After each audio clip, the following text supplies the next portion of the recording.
महम से विधायक बलराज कुंडू के घर से इनकम टैक्स की टीम वापस लौट गई है। करीब 22 घंटे तक बलराज कुंडू के घर पर छानबीन हुई और ये भी बता दें आपको कि बलराज कुंडू के घर के अलावा 7 दूसरी जगहों पर भी छानबीन की गई है और अब इन तमाम जगहों से टीम वापस लौट चुकी है।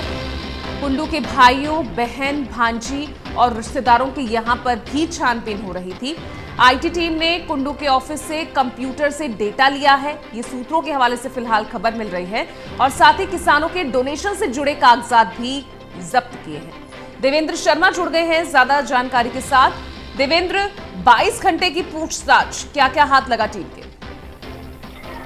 देखिए पूरा जिस तरह से कल जो मैराथन छापेमारी हुई थी बलराज कुंडू के आवास पर और उसके जितने भी व्यवसाय दफ्तर हैं उनके स्थान पर, तो निश्चित तौर पर आज वो जो है सुबह 4 बजे यहाँ रोहतक से चली गई है, लेकिन अभी बताया गया है कि दिल्ली और गुड़गांव समेत कई अन्य ठिकानों पर छापेमारी जारी है।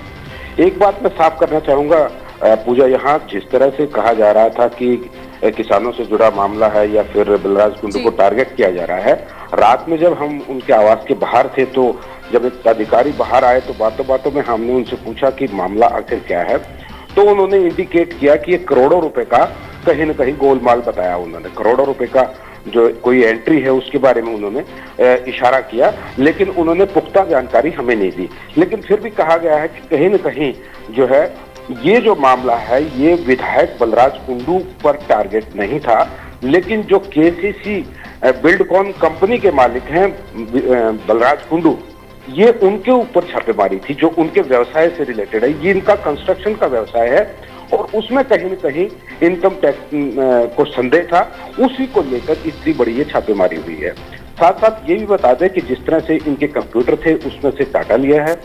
कंप्यूटर के लिए कल आईटी टीम बुलाई गई थी, उसने उनके लॉक हटाए थे और जिस तरह से दस्तावेज जो रखे थे लॉकर्स और तालों के अंदर, वो कारीगर भी बुलाए और ताले तोड़कर जिस तरह से वो कब्जे में लिए गए हैं।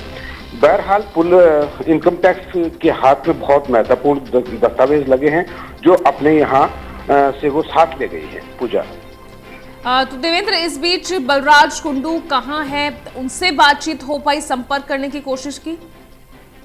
देखिए जिस तरह से कल हमें पता चला, क्योंकि कोई भी उनका सदस्य जो है टीम ने ना तो बाहर आने दिया गया, हाँ जो बुलाए थे सदस्य बाहर से उनको अंदर जरूर जाने दिया, लेकिन जो जांच में शामिल लोग थे उनको बाहर बिल्कुल नहीं निकलने दिया। किसी की आवाजाही पर प्रतिबंध था और ये कहा गया था कि बलराज कुंडू जो है कल वहां रोहतक में नहीं थे बल्कि गुरुग्राम में थे वो, तो कहीं न कहीं गुरुग्राम में उनसे पूछताछ की गई होगी और गुरुग्राम में उनको जांच के दायरे में लिया होगा। बहरहाल प्रेस के सामने अभी कोई आदमी नहीं आया है, ना ही तो इनकम टैक्स डिपार्टमेंट की तरफ से कोई अधिकारी आया है, ना ही इनके परिवार की तरफ से कोई भी आदमी बोलने को तैयार है। हालांकि हमने कोशिश की थी उनके परिवार से बात करने के लिए, लेकिन सभी लोगों ने इनकार कर दिया। जब हमने अधिकारियों से बात की तो उन्होंने कहा कि अभी जांच चल रही है, जांच पूरी नहीं हुई और जांच होने के बाद ये खुलासा किया जाएगा कि कितना बड़ा इसमें घालमेल है, कहां कहां खामियां पाई गई हैं, क्या क्या चीजें उनको चाहिए थी और क्या क्या चीजें उन्होंने टारगेट करके उसमें जांच की है। तो निश्चित तौर पर कहीं न कहीं ये जो मामला है ये काफी बड़ा होने वाला दिखाई देता है, क्योंकि जिस तरह से मैराथन जो छापेमारी चली है, यही नहीं 30 जगह पर छापेमारी एकदम सुबह कल 6:30 और 7 बजे के बीच में इनके 30 ठिकानों पर छापेमारी एक साथ हुई थी। इसमें इनके रिश्तेदार भी शामिल थे, जो इनके क्लोज रिश्तेदार थे उनको उनके घरों, उनके आवास पर भी, और वो जांच में भी शामिल किए गए थे। पूजा, चलिए शुक्रिया आपका देवेंद्र इस तमाम जानकारी के लिए। तो कुंडू के तमाम रिश्तेदार, चाहे भाई हो, भांजी हो, बहन, इनके यहाँ पर भी टीम ने छापेमारी की है। 22 घंटे की मैराथन पूछताछ और बड़ा मामला ये बनता हुआ दिख रहा है। फिलहाल इनके कंप्यूटर से डेटा लेकर टीम गई है, देखना होगा कि आगे मामला कहां तक पहुंचता है।